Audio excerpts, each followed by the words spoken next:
So quick question then. So when people are, again, let's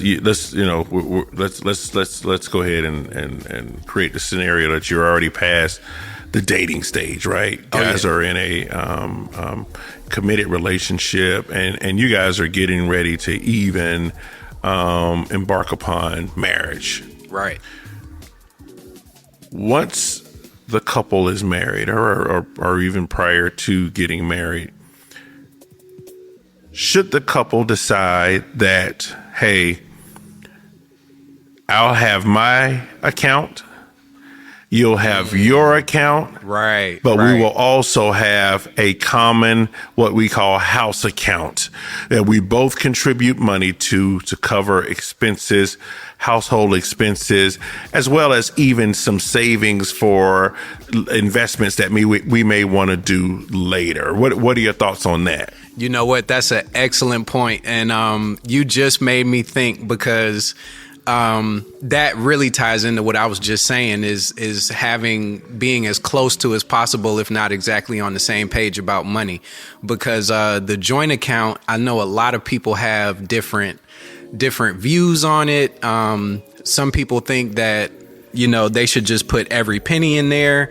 And me personally, in my previous relationship, we were actually on opposite sides of the coin with that situation, because she wanted to have a joint account that we put all the money into, and I didn't. Honestly, the way that I look at my finances, I didn't see the necessity in it.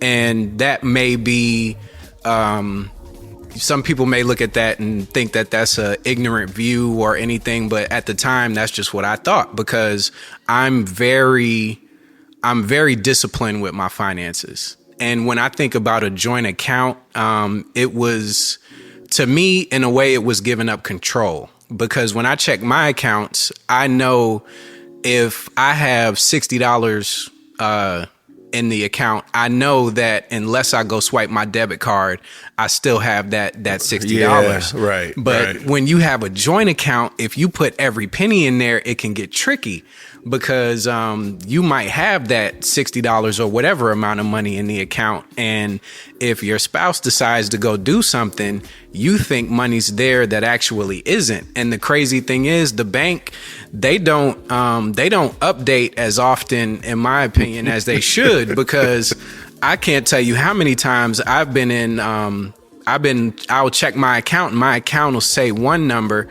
and then I'll think that I have that money in there, but then it'll slip my mind that I got gas the other day and the transaction just hadn't shown up yet. So, ultimately, when it comes to joint accounts, I think that, I think personally that it's a comfort zone in a way for the other partner. So when the partner who doesn't necessarily make as much money, because even if they're not taking care of the finances, then it's like, okay, well, at least I can check this account and know that the mortgage was paid. I know that, I can get in my car and I can go somewhere and I don't have to worry about the repo man trying to track me down. Yeah. So what me and in my previous situation, what we ultimately decided was we would get a joint account and it would be strictly for bills.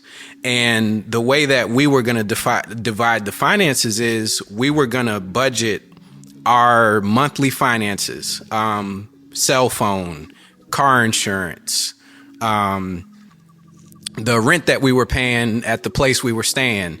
And whatever that monthly amount is, we would put that amount in the account, and then we would pay the bills, and everything that was left over, what I had left over went to my personal checking account, and what she had left over went to her personal checking account. Okay. So I think that it's definitely one of those necessary evils, because it can definitely be a touchy subject, especially, and I learned that too, when you're in a situation where, you make more, or like you said, if your spouse is making more money than you, especially as a man, it can definitely feel emasculating, but it definitely needs a conversation that needs to be had. So you all will be on the same page. And as far as joint accounts, I'd say do what works for you.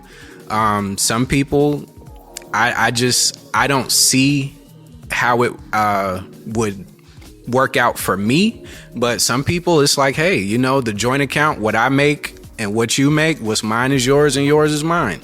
Well, so then what if this person that you're about to marry simply does not want to talk about money? Because see, that's not not a comfortable conversation for really good point. A lot of people. Right. So should that be an automatic red flag? If the person that you're about to commit to, be married to, if you want to try to be on the same page with this individual when it comes to the future finances, or the collective finances for both people, to under one roof,